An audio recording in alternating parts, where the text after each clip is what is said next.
Hello everyone, welcome to success classes. I am Gaurav Soin और आज हम एक नए टॉपिक के साथ आपके सामने आए हैं और वो है डिसर्टेशन और थीसिस में क्या क्या सिमिलैरिटीज़ हैं और क्या क्या डिफरेंसेस हैं। ये आप लोगों को अभी तो बहुत ही कॉमन और बहुत ही इजी टॉपिक्स लग रहे होंगे, पर यही जो टॉपिक्स होते हैं, ये जो बेसिक्स होते हैं, ये आगे जा करके हमसे इंटरव्यू में पूछ लिए जाते हैं। जब हम रिसर्च स्कॉलर के तौर पे रिसर्च कर रहे होते हैं तो हमसे पूछ लिए जाते हैं और फिर वहाँ पे हमें इसका आंसर नहीं पता होता, जो एक्यूरेट आंसर होता है, फिर बाद में हमें जो है वो बहुत ज़्यादा बैड फीलिंग आती है। तो ये कुछ ऐसी चीज़ें हैं जो आपको इंटरव्यू के लिए भी प्रिपेयर करनी है, बिकॉज जो आर आपके सामने बैठी बैठी होगी उनको भी पता होगा कि you don't know the depth, a very vast amount of knowledge about research aptitude. You know a very basics of research. तो यही सब चीज़ें बेसिक्स में आती हैं जो कि आगे जा करके आपसे पूछी जा सकती हैं। तो अगर आप ये वीडियो एंड तक देखेंगे तो you will be very much clear about the differences as well as similarities of dissertation and thesis.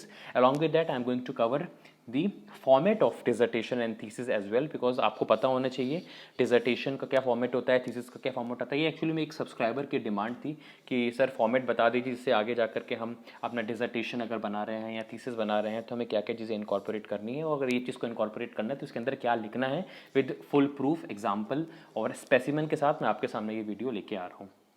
तो सबसे पहले अगर आप हमारे चैनल पे नए हैं तो इसको सब्सक्राइब कर लीजिए, जिससे जो भी इंपॉर्टेंट अपडेट मैं आपको देना चाहता हूँ वो आपको मिल जाए, और बेल आइकन को भी हिट करिए जिससे जब भी हम अपना वीडियो का प्रीमियर आपके सामने लेके आते हैं तो आपको तुरंत नोटिफिकेशन मिल जाए और आप हमसे लाइव जुड़िए, मतलब प्रीमियर में जुड़िए, जिससे जो भी आपको कोई दिक्कत आती है तो हाथों हाथ आपकी वो क्लियर भी हो जाए। और हमारा टेलीग्राम चैनल भी है जिसमें हम क्वेरीज जो है सॉल्व करते रहते हैं। कई बार जो दिक्कतें आती हैं at the time of PhD या at the time of searching the right university for PhD admission, तो उनकी नोटिफिकेशन और बाकी इन्फॉर्मेशन भी आपको मैं टेलीग्राम चैनल पे देता रहता हूँ। हमारी सक्सेस क्लासेस ऐप भी अवेलेबल है गूगल प्ले स्टोर में, जिसमें सारे वीडियोस और PDFs आपको एक्यूमुलेटेड मैनर में कलेक्टिवली अवेलेबल हो जाएगी, जिससे आप जो क्विकली रेफर कर सकते हो without getting here and there. ठीक है, तो ये हमने डिस्कस कर लिया। और जो टॉपिक हम स्टार्ट करने वाले हैं उसका एक तरीके से मैं ओवरव्यू दे देता हूँ, बिकॉज हम लोग टीचिंग में पढ़ते हैं कि प्रायर नॉलेज पहले हमें पता करनी चाहिए, उसके बाद ही हम जो है आगे जा करके एक न्यू नॉलेज की तरफ जाएंगे। डिसर्टेशन और थीसिस का मैं एक मोटा मोटी आपको बता रहा हूँ। थीसिस जो है हम सब लोग बना चुके हैं, मास्टर लेवल पे हम सब लोगों ने बनाई है। अगर आप लोगों ने MBA किया है या आप लोगों ने MCOM किया है या कोई भी मास्टर डिग्री की है, मास्टर ऑफ फिलोसफी की है, MEd किया है, तो हम सब ने थीसिस बना चुके हैं हम लोग थीसिस। अब थीसिस क्या होता है, आप याद करिए कि हम लोग फाइनल ईयर में हम सभी लोगों ने एक मेजर प्रोजेक्ट बनाया हुआ है, जिसमें हमें कोई ना कोई टॉपिक दिया होता था। जो भी हमने स्पेशलाइजेशन चुनी होती है उसको हम ध्यान में रख करके कुछ आगे जा करके मतलब जो भी हमने स्टडी किया होता है बैचलर्स में, मास्टर्स में, सपोज किसी का स्पेशलाइजेशन, अगर मैं कॉमर्स की बात करूँ तो किसी का स्पेशलाइजेशन मार्केटिंग है, किसी का फाइनेंस है, किसी का ह्यूमन रिसोर्स है, किसी का इन्फॉर्मेशन टेक्नोलॉजी है। तो जितनी भी उन्होंने स्टडी की होती है उसको वो अप्लाई करते हैं, और on the basis of that application they have to make up major project। और क्या टाइटल होता है मेजर प्रोजेक्ट का? अ study on cash flow statement of Birla cement, a study on the consumer satisfaction of pizza हट। ठीक है, तो ऐसे आप सब याद करिए कि हम लोगों ने टॉपिक्स बनाए हुए हैं, तो वो बेसिकली कहलाता है आपका थीसिस, है ना, वो थीसिस होता है। और अगर आपको कंफर्म करना है तो मैं फॉर्मेट आपको दिखाऊंगा और आपको फॉर्मेट से याद आ जाएगा। और जो मैंने फॉर्मेट यहाँ पे इनकॉर्पोरेट किया वो मैंने अपने कॉलेज से लिया हुआ है, क्योंकि कॉलेज में जब हमारे बच्चे जाते हैं कहीं इंटर्नशिप करने के लिए, जब उनको एक समर ट्रेनिंग प्रोजेक्ट भी होता है जिसमें एक आपको इंटर्नशिप करनी होती है, एक मेजर प्रोजेक्ट भी होता है, तो हम उनको बताते हैं कि आपको किस तरीके से अपना प्रोजेक्ट स्टैंडर्ड फॉर्मेट में बनाना है as per the because they have to submit that project to the university. ठीक है, तो ये मैं आपको बताती है थीसिस, हम डिटेल में पढ़ेंगे। पहले आपको एक आइस ब्रेकिंग सेशन दे दूँ। डिसर्टेशन क्या होता है? डिसर्टेशन होता है जो हम लोग PhD में बनाते हैं। जब हम PhD परस्यू कर रहे हैं ना, हम लोग आगे जा करके एडमिशन ले रहे हैं, एडमिशन में फिर हमारे जो सुपरवाइज़र होंगे वो हमको गाइड करेंगे, फिर आगे जा करके हम उनके गाइडेंस की जो भी हमने रिसर्च प्रपोजल चुना होगा उसके बेसिस पे हम और सर्च करेंगे, उनकी और नॉलेज लेंगे। ऐसे करते करते क्या है, एक लॉन्ग प्रोसेस में हम डिसर्टेशन बनाते हैं। और ये दोनों चीज़ें क्यों बना रहे हैं आपको पता होना चाहिए, in order to acquire a degree, है ना। थीसिस भी जब तक आपकी वो मेजर प्रोजेक्ट नहीं बना होगा तब तक क्या आगे जा करके आपको डिग्री हासिल होगी, उसके एक पर्टिकुलर नंबर होते हैं, आपको पता होना चाहिए अगर मैं मास्टर्स लेवल की बात करूं। और डिसर्टेशन में भी अगर आपको PhD की डिग्री चाहिए तो आपको जो है डिसर्टेशन आपकी सबमिट होनी चाहिए, फिर आगे जा करके वाइवा वोस होता है और फिर आपको अपने आप को डिफेंड वगैरह करना पड़ता है। तो मैंने आपको मोटा मोटी बता दिया जिससे आप कनेक्टेड रहो टू आर टॉपिक। थीसिस जो है ये आया है एक Greek word that is proposition मतलब क्या होता है? प्रोपोजिशन मतलब होता है एन आइडिया और opinion that somebody expresses about something. ठीक है, तो ये एक आइडिया है या ओपिनियन है जो कि हम किसी टॉपिक को लेकर के अपना एक्सप्रेस कर रहे हैं। जैसे कि आपने कैश फ्लो स्टेटमेंट पढ़ा हुआ है ना, हमारा जो मास्टर का टॉपिक क्या हुआ करता था, अ study on cash flow statement of Birla cement. आप लोगों ने सेकंड सेमेस्टर में, थर्ड सेमेस्टर में कैश फ्लो स्टेटमेंट पढ़ा हुआ है। अब हम क्या करते हैं, अब हम जो उनको न्यूमेरिकल सॉल्व कराते हैं वो बुक से करवाते हैं, कोई बुक हमने रेफर करा ली। अब वो क्या करेंगे, अब वो जाएंगे इंडस्ट्री लेवल पे या कॉर्पोरेट लेवल पे, वहाँ पे जो एक्चुअल में चीज़ें हो रही हैं है ना, उनको वो स्टडी करेंगे। उनको स्टडी करने के बाद फिर on the basis of that data that is been provided to them, they are going to prepare the cash flow statement।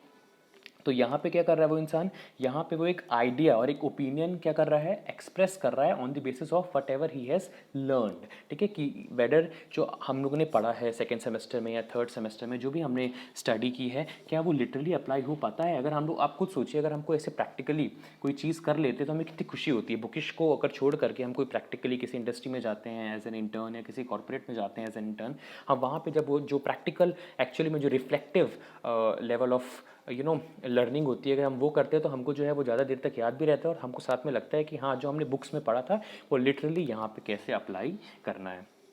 और व्हाट अबाउट डिसर्टेशन? डिसर्टेशन मतलब होता है डिस्कशन, है ना। डिस्कशन क्यों करते हैं? बिकॉज आगे जा करके मैं आपको बताऊंगा कि इनके जो फॉर्मेट है उसमें डिस्कशन भी आता है। Discussion why we are talking about discussion? Because हमको ये भी जानना है कि जो आपने रिसर्च की है ना, वो आगे जा करके सोशली रेलिवेंट है या नहीं, या जो भी आपने फाइंडिंग्स हैं आपकी, या जो भी आपने फाइंड आउट किया है, जब आप प्रॉपर डिसर्टेशन बनाओगे तो डिस्कशन की जाती है कि ये सोशली रिलेवेंट है या नहीं, या आगे जा करके इसका फर्दर कोई स्कोप है कि नहीं। उसके बाद जो है कंक्लूजन लिखा जाता है। इसलिए यहाँ पे जो है डिसर्टेशन को एक लैटिन वर्ड से डिराइव किया गया, इसका मतलब होता है डिस्कशन। दोनों का सेम पर्पस मतलब ये होता है कि the both these terminologies are related to research, है ना। They are very much familiar to the context of research. ठीक है, क्योंकि ये भी रिसर्च का एक वर्ड है डिसर्टेशन, और थीसिस भी एक रिसर्च का वर्क है, इसलिए सेम पर्पस जो है हम यहाँ पे बोले। अभी मैं सिमिलैरिटीज आपको समझा रहा हूँ। अब क्या है, they should be done in time without delays. एक टाइम पे होना चाहिए। क्यों हम टाइम पे होना चाहिए? बिकॉज अगर आप जितना टाइम लगाओगे उतना क्या है, आपके वेरिएबल्स जो है वो मैच्योर हो जाएंगे। हम लोगों ने ये इंटरनल वैलिडिटी और इन सब में पढ़ा भी, अगर आपको याद हो रिसर्च एप्टीट्यूड में, है ना। इंटरनल वैलिडिटी, एक्सटर्नल वैलिडिटी के अंदर हमने पढ़ा था, इंटरनल वैलिडिटी में हमने पढ़ा था ये सब चीज़ें, कि हमारे जो है वेरिएबल्स वो मैच्योर हो जाते हैं, वो अपने टाइम के अनुसार अपना जो है इफेक्ट कुछ दूसरा दिखाने लग जाते हैं। या बहुत सारी चीज़ें हम लोगों ने पढ़ी थी। तो यहाँ पे हमें कोशिश करना है कि वो टाइम फ्रेम में, क्योंकि हर एक चीज़ अगर वक्त के साथ हो तो ही उसकी वैल्यू होती है और तभी वो चीज़ अच्छी भी लगती है। तो आपको कोशिश करना है कि जो भी आप रिसर्च कर रहे हो वो आपका एक पर्टिकुलर प्रोसेस वहाँ फॉलो हो, और जिससे आप उसको टाइमली अचीव भी कर लो, और जो आपके रिसर्च क्वेश्चंस थे उनको उसका आंसर भी आपको मिल जाए, और अपने रिसर्च में आप सक्सेसफुल हो जाओ। आगे क्या है, चाहे मैं डिसर्टेशन की बात करूँ चाहे थीसिस की बात करूँ, it requires students to choose a topic for research and create a complex work to demonstrate the level of their skill or knowledge they have got for years of studying various programs on the faculty। चाहे मैं thesis की बात करूं चाहे मैं dissertation की बात करूं, नॉलेज तो बॉस होनी ही चाहिए। नॉलेज एक हम पढ़ते हैं ना एक proverb, knowledge is the most powerful weapon. ठीक है, तो आपके पास नॉलेज होगी तभी, मैं हर बार बोलता रहता हूँ कि जो भी आप रिसर्च प्रपोजल चुन रहे हो it should B of your area of interest. क्योंकि अगर आपको उस चीज़ की नॉलेज ही नहीं है तो आप उसको एक एक बंदिश की तरह आप ट्रीट करोगे। जैसे किसी ने आपके गले में एक फंदा डाल दिया और फिर आप उसको आगे जा रहे हो, और ऐसी कॉम्प्रोमाइज़ वाला जो चीज़ होती है वो रिसर्च नहीं कहलाती है। तो आपको कोशिश करना है कि आपके पास अच्छी खासी नॉलेज हो उस चीज़ की, जो कि हम लोग पूरी कोशिश कर रहे हैं कि आपको मिलती रहे।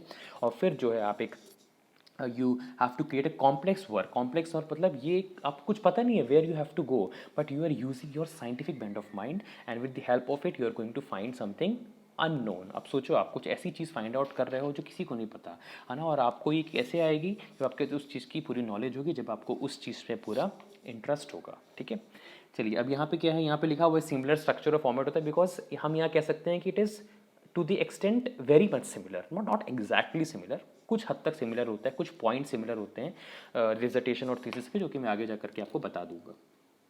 चलिए आ जाते हैं अब और सिमिलैरिटीज़ पढ़ लेते हैं। If students are going to get the master और पीएचडी, अब यहाँ रिवील नहीं करूँगा मैं कि मास्टर के लिए कौन सा, वैसे तो मैंने आपको पहले बता दिया मास्टर के लिए क्या होता है। मास्टर के लिए क्या होता है? मास्टर के लिए हम बनाते हैं थीसिस और पीएचडी के लिए हम बनाते हैं डिसर्टेशन। ठीक है, तो यहाँ पे क्या कर रहे हैं हम, यहाँ पे जो है with the help of thesis and dissertation we are going to get certain degree.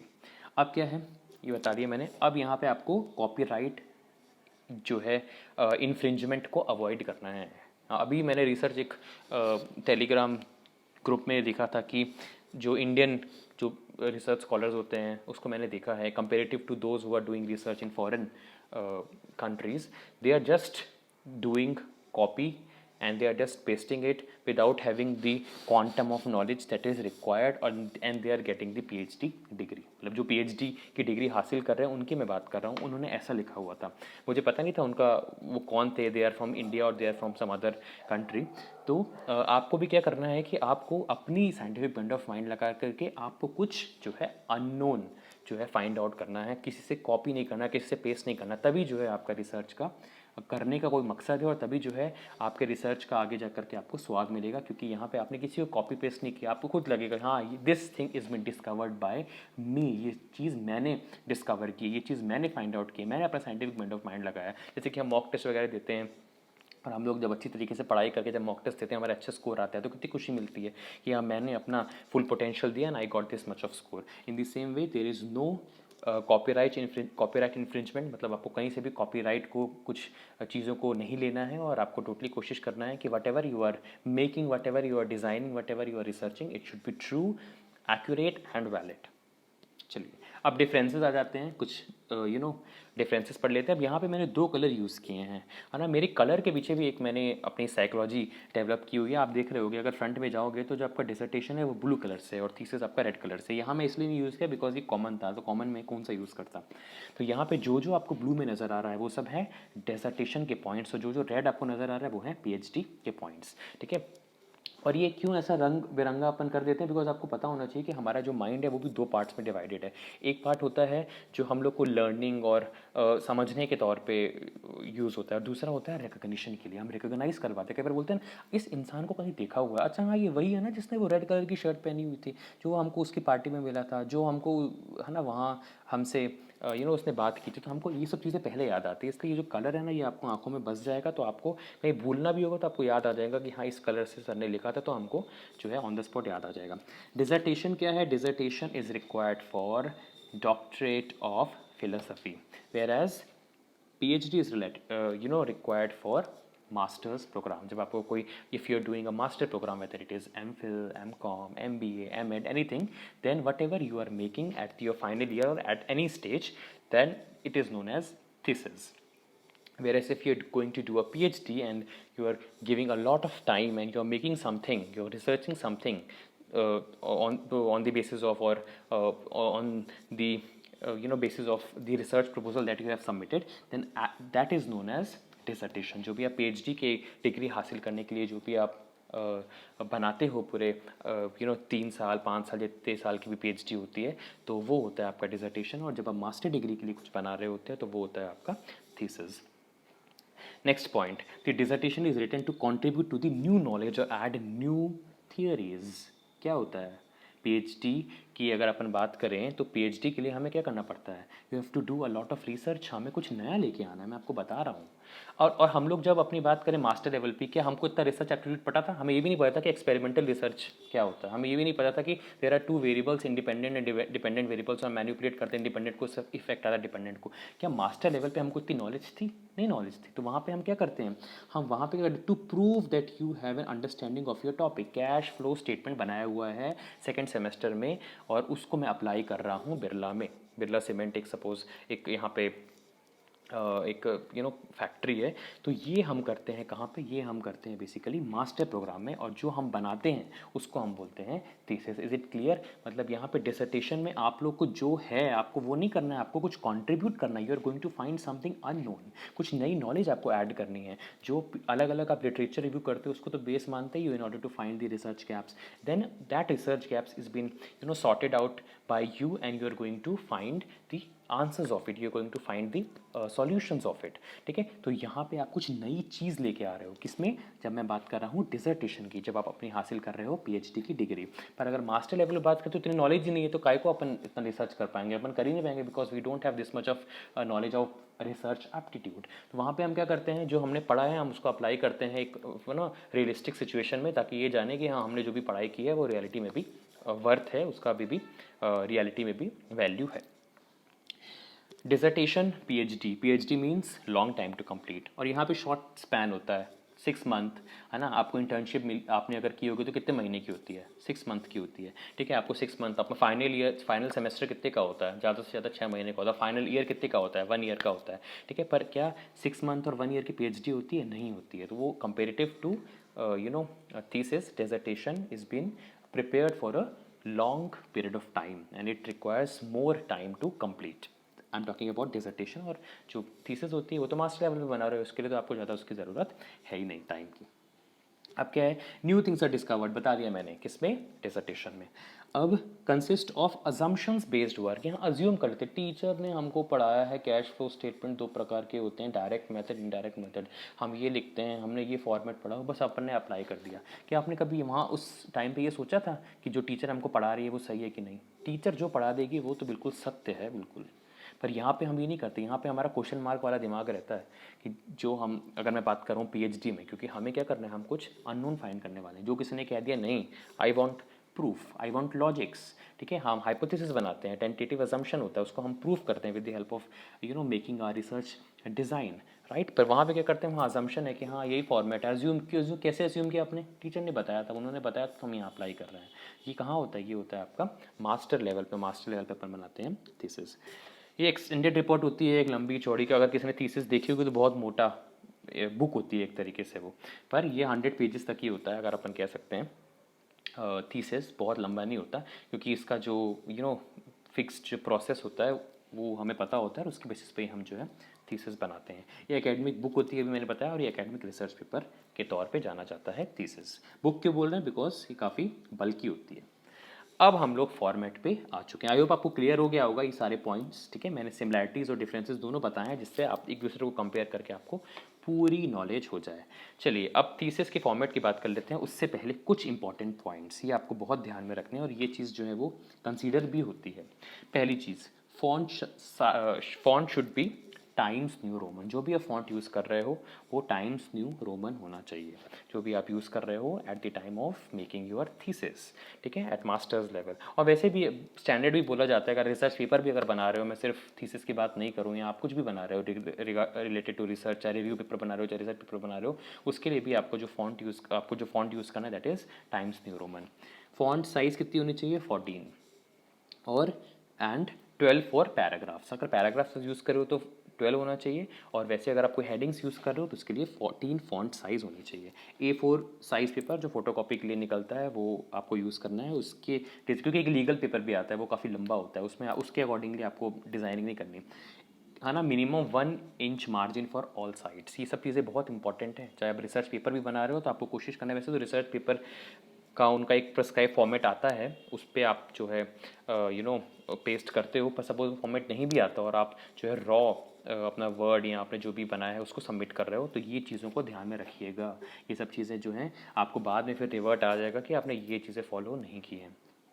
और आपका जो पेज नंबर के अरेबिक नंबर में होना चाहिए, और जो प्रिलिमिनरी पार्ट्स हैं, है ना, जैसे कि आपने लिखा हुआ है यहाँ पे 1 2, वो रोमन, ये रोमन है, रोमन होने चाहिए। प्रिलिमिनरी पार्ट्स मतलब जैसे कि आप अपने कंटेंट बना रहे हो या आप लिख रहे हो 1 इंट्रोडक्शन, तो वो आपका रोमन में होना चाहिए। बाकी जो नीचे नंबरिंग करो 1 2 3 4 अरेबिक में चलेगा।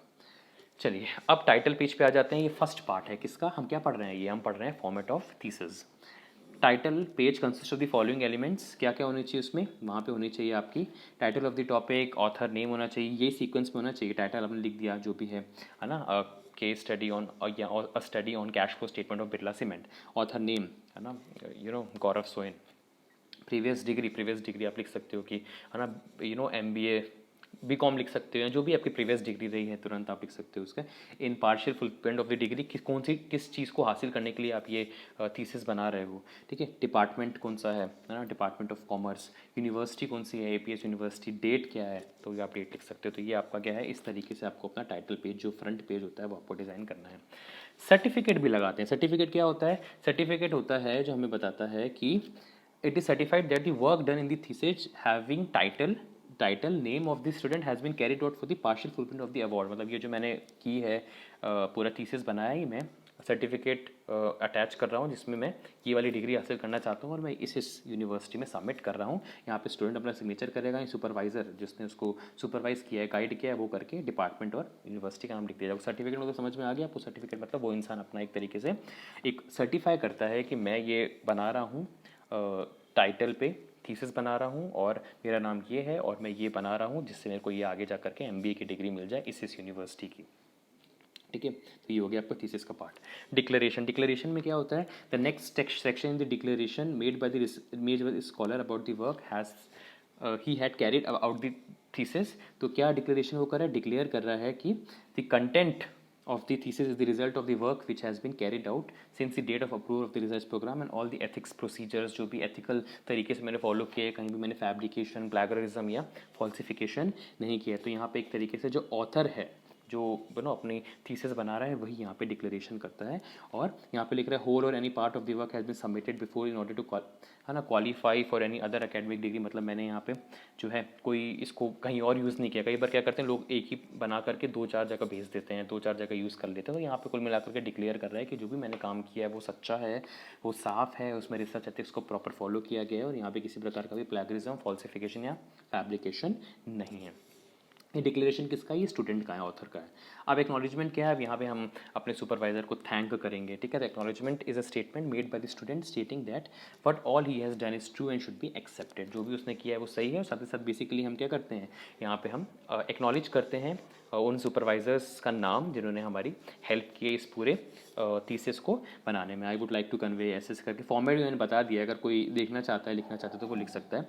ठीक है, विदाउट हिज वैल्यूबल पार्टिसिपेशन मैं नहीं कर पाता। तो ये एक्नॉलेजमेंट वगैरह जो होता है ये हम एक्नॉलेज कर रहे होते हैं अपने सुपरवाइजर का वर्क जिसने हमारी मदद की है इस थीसिस को कंप्लीट करने में। अब आगे एब्स्ट्रैक्ट का पार्ट, अब आपका थोड़ा थोड़ा जो है रिसर्च के तरफ जाता जा रहा है। एब्स्ट्रैक्ट मतलब क्या होता है, एब्स्ट्रैक्ट होती है आपकी समरी। अब इसमें सब चीज़ें लिखी होती हैं जो भी आपने एक शॉर्ट तरीके से लिखी जाती है जिससे जो एक्सटर्नल है वो एक ओवरव्यू ले सके कि आपका रिसर्च पेपर या आपका जो थीसिस है या जो भी आप बना रहे हो वो किस टॉपिक के ऊपर है, क्या क्या चीज़ें आप कवर करने वाले हो या किस मुद्दे के ऊपर आपने ये थीसिस बनाया हुआ है, उसका एक शॉर्ट समरी होती है ये।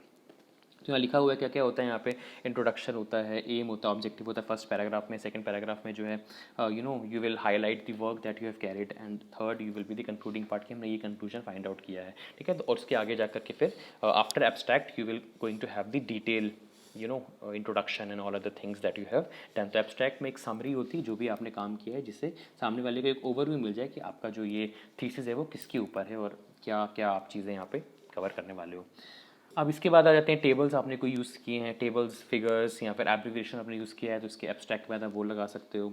उसके बाद जो मेन बॉडी आ जाती है, अब इंट्रोडक्शन आ गया, इंट्रोडक्शन में लिटरेचर रिव्यू भी लिखते हैं, body of the thesis, summary, conclusion, body में जो भी आप रिसर्च मेथड यूज़ किए हैं, मतलब जो भी कुछ आप यूज़ कर रहे हो, बॉडी जो भी आपका टॉपिक रिसर्च मेथड, या आप कह सकते हो कि जो भी थ्योरेटिकल एस्पेक्ट आपको आता है अभी तक, जैसे कि अगर मैं बात करूँ मास्टर लेवल पे तो cash flow statement, operating activity, investing activity, financing activity, उसके बाद फॉर्मेट, मतलब ये सब चीज़ें जो हैं टेक्स्ट जो है इसमें आ जाएगा। डिस्क्रिप्टिव पार्ट होता है ये थीसिस का जिसमें आप ये सब चीज़ें जो है इनकॉर्पोरेट कर लेते हो। रिसर्च मेथड्स वगैरह तो ये सब तो आपका वहाँ चला जाएगा डिसर्टेशन वगैरह में, पर यहाँ पे आप जो है थ्योरेटिकल एस्पेक्ट पूरी यहाँ पे कवर करने की कोशिश करते हो, समरी करते हो, कंक्लूजन लिखते हो आप यहाँ पे कि हमने क्या समराइज़ किया और मैंने यहाँ पे क्या कंक्लूड किया। तो ये एक तरीके से पूरा थ्योरेटिकल और टेक्सचुअल पार्ट हो जाता है। अब एंड पे आ चुके हैं, एंड में हम रेफरेंसेस, बिब्लियोग्राफी, अपेंडिसेस लिखते हैं। अपेंडिसेस मतलब जो भी अगर हमने कोई टेबल की वैल्यू ली हुई है, सपोज आके जा करके साइंस और टेक्नोलॉजी वाले ये सब चीज़ें करते हैं तो उस जो है टेबल का जहाँ से हमने वो वैल्यू उठाई हुई है उसका हम रेफरेंस दे देते हैं। और अपेंडिसेस में एक चीज़ और आती है कि जो कहीं भी नहीं आता ऊपर, उसको हम अपेंडिस, जैसे क्वेश्चनेयर हो गया उसको भी अपेंडिसेस में लिख लेते हैं। जैसे आपने कोई क्वेश्चनेयर भरवाया, आप कोई मार्केटिंग की आपने मार्केटिंग के ऊपर थीसिस बनाई है तो आप कोई क्वेश्चनेयर आपने फिल करवाया है उसको आप लिख सकते हो, आपने कोई वैल्यू लिया आप उसको लिख सकते हो, आपने कोई ऐसी चीज़ ली है जो कि ऊपर कहीं नहीं आ रही है तो आप उसको अपेंडिसेस में ऐड अप कर सकते हो। ठीक है, तो ये आपका जो है पूरा थीसिस का फॉर्मेट था। आई होप आपको समझ में आ गया होगा। अब आ गए हम format of dissertation. Title page, ये बहुत कलरफुल है। टाइटल पेज मतलब क्या टाइटल है आपका, a specific and descriptive subject on which research is about, क्या रिसर्च आप करने वाले हो। देन एब्स्ट्रैक्ट, ये बता चुका हूँ आपको, इसमें आप एक ब्रीफली लिखते हो कि आपने क्या डिस्कशन किया है, आपका रिसर्च किसके बारे में और फाइंडिंग्स वगैरह आप लिखते हो। एक्नॉलेजमेंट, एक्नॉलेजमेंट बता दें आप अप्रिशिएट करते हो जिन्होंने आपकी मदद की। अपने रिसर्च गाइड का आप नाम लिख सकते हैं, जो भी आपके सुपरवाइजर्स हैं जो और उन रिसर्च गाइड के अंडर काम कर रहे हैं जिन्होंने आपकी मदद की, आप उनको भी एक्नॉलेज कर सकते हो। दैन कंटेंट पेज आ जाता है। कंटेंट में है ना आप लिखते हो पूरा क्या क्या starting introduction and all other things. यहाँ पे पूरा सब चीज़ें लिखते हैं कि क्या क्या चीज़ें जो है आप सीरियल ऑर्डर में पेज नंबर वाइज आप कवर करने वाले हो इस डिसर्टेशन में। दैन लिटरेचर रिव्यू आ जाता है। इसमें लिटरेचर रिव्यू में मतलब इंट्रोडक्शन वगैरह लिखते हैं, जो लिटरेचर रिव्यू आपने किया, फिर आपने रिसर्च गैप्स उसको फाइंड आउट किए, लिखा भी हुआ है यहाँ पे रिसर्च गैप्स। उसके बाद उस रिसर्च गैप्स के ऊपर क्या फर्दर कोई रिसर्च की ज़रूरत है, क्या क्या आपने लिटरेचर रिव्यू के इन सब की डिटेल, रिसर्च गैप्स आपने क्या फाइंड आउट किए, इसके ऊपर मैं आगे जाकर के रिसर्च करने वाला हूँ, ये सब चीज़ें आप लिटरेचर रिव्यू में लिखते हो। फिर सोर्सेज एंड मेथड्स है ना, कौन कौन से मेथड्स आप अप्लाई करने वाले हो, क्वालिटेटिव क्वान्टिटेटिव, और ये सब चीज़ें जो है आप सोर्सेज एंड मेथड्स में लिखते हो। आप कहाँ कहाँ से डाटा इकट्ठा करोगे, डाटा का सोर्स क्या क्या होगा, कौन से मेथड आप अप्लाई करने वाले हो, है ना, probability, non probability, these all things which sampling you are going to use, and these all things are incorporated in the sources and methods. ठीक है, कौन सा इक्विपमेंट आप यूज़ कर रहे हो, material, process, and each everything is been written under sources and methods. अब findings आ गए, क्या फाइंड आउट किया आपने, इतना कुछ यूज़ किया रिसर्च डिज़ाइन में, सैम्पलिंग की, उसके बाद आपने अलग अलग जो है क्वांटिटेटिव और क्वालिटेटिव जो भी आपका रिसर्च के रिक्वायरमेंट थे आपने उसके अकॉर्डिंगली एनालिसिस किया, इंटरप्रिटेशन किया, उसके बाद उसके बेसिस पे कुछ फाइंडिंग्स निकल गए, तो वो फाइंडिंग्स आप यहाँ पे लिखोगे। ठीक है, क्या लिखा हुआ है इसमें, must clearly answer the central questions of your thesis while स्टेटिंग recommendations और सजेशंस इफ एनी। ठीक है, तो आप यहाँ पे जो जो आपने फाइंड आउट किया आप उसको यहाँ पे लिख दोगे, और आगे जा करके आप क्या करने वाले हो, उस जो भी आपको लग रहा है कि हाँ ये गैप है ना, ये हमने देखी इस पूरे प्रोसेस से ये गैप फाइंड आउट किया, और उसके अकॉर्डिंगली मैं जो है अपने अलग अलग मेथड्स लगा करके मैंने ये रिकमेंडेशंस और ये सजेशंस में लेके आया हूँ, तो आपने वो भी किया है इसके अंदर लिख दी। अब डिस्कशन होगा कि आपने जो किया है वो सही है कि नहीं, वो तो बहुत ज़रूरी है, क्या गारंटी आपने सही है, तो फिर आप क्या करोगे, आप उसके accordingly you are going to assess the validity and usefulness of your findings। ठीक है, for that you will discuss, मैंने आपको बताया था वेबसाइट्स होती है रिसर्च गेट वगैरह, जहाँ पे आप अपना रिसर्च वर्क जो है आप शेयर कर सकते हो और उनको रिव्यू करा सकते हो जो एक्सपर्ट्स होते हैं इस फील्ड के, और फिर वो अपनी राय दे सकते हैं, अपना सजेशन दे सकते हैं, जो भी डिस्कशन आपके बीच में होता है वो आपकी और उन एक्सपर्ट्स के बीच में, है ना, फिर आप बताते हो कि हाँ, वो बताते हैं कि हाँ दिस इज़ वैलिड और नॉट, बिकॉज अभी तक फाइंडिंग्स तक तो आपने पूरा खुद काम किया। आपको ये भी पता ना, जैसे हम लोग एग्ज़ाम दिया पूरा, है ना, एग्ज़ाम देने के बाद आप कॉपी हमारे हाथ में, आप उसका चेकिंग होगी तभी पता चलेगा कि जो हमने 3 घंटे बैठ करके आंसर्स लिखे हैं वो सही है कि नहीं है, हमारे कितने मार्क्स आए हैं। तो यहाँ पे डिस्कशन होगा फिर, ठीक है, एक्सपर्ट्स के साथ, जिससे कि आपकी पता चले कि आपने जो इतनी मेहनत की है पूरा प्रोसेस बनाने में वो वैलिड और रिलायबल और सही है या नहीं है। तो उन्होंने बता दी हाँ पॉजिटिव सोचते हैं हम लोग, हाँ सही है, आपने तो बिल्कुल सही किया, इतनी अच्छी तरीके से आपने क्वांटिटेटिव प्राइमरी डाटा यूज़ किया, प्रोबेबिलिटी सैम्पलिंग यूज़ की, कहीं बायसनेस की कोई गुंजाइश ही नहीं थी, तो आप कंक्लूड कर लिया आपने कि yes your research is absolutely valid reliable. तो यहाँ पे आप क्या कर रहे हो, ये कंपेरेटिवली शॉर्टर होता है बिकॉज यहाँ पे आप कंक्लूड कर रहे हो, कंक्लूजन जो होता है वो छोटा होता है comparative to discussion, because discussion में तो बहुत सारी चीज़ें आ जाती हैं, क्या क्या चीज़ें आपने डिस्कस की in order to prove the validity and reliability of your research. अब पता चल के डिस्कशन के बाद कंक्लूजन तो जैसे भी निकलना ही है, और कंक्लूजन के बाद रेफरेंसेस जो भी आपने साइट किए हैं अपने डिसर्टेशन में, जो भी चीज़ें आपने लिखी हैं उन सबको आप रेफरेंसेस में लिखते हो, जिससे सामने वाले को एक लिंक इस्टेब्लिश हो कि आपने जो लिटरेचर रिव्यू किया है या जो भी आपने रेफरेंसेस दिए हैं अपनी डिसर्टेशन में वो कहाँ कहाँ से किए हैं। इसकी भी स्टाइल्स आती हैं APA MLA वगैरह। और अपेंडिसेस मैंने बताया था कि आपने कोई क्वेश्चनियर भरा है, या आपने जब आपकी बहुत ज़्यादा कंटेंट हो जाता है और आपको लगता है कि ऊपर कहीं भी नहीं आ सकता तो आप उसको अपेंडिसेस में लिख देते हो, या आप है ना कोई मैप हो गया, कुछ भी हो गया, ठीक है, जो आपको लगता है कि this is something extra which is not incorporated in the above headings, then you have to incorporate that under appendices. ठीक है, तो इसी के साथ जो है हमारा आज का जो वीडियो था that is differences and similarities between dissertation and thesis. Along with that I have tried to cover the formats of it also, जिससे आपको पता चले कि क्या एक्चुअली में स्टैंडर्ड फॉर्मेट आता है। बिकॉज रिसर्च एप्टीट्यूड में तो हम लोग ये पढ़ते रहते हैं कि यहाँ पे एक स्टैंडर्ड फॉर्मेट यूज़ होता है और एक स्टैंडर्ड फॉर्मेट की बेसिस पे ही हमें अपनी डिसर्टेशन या फिर थीसिस बनानी चाहिए। तो आज हमारे सामने वो इस वीडियो के माध्यम से समझ में भी आ गया कि कौन कौन सा प्रोसेस हमें फॉलो करना है और किसके अंदर क्या लिखते हैं, ये भी हमको समझ में आ गया।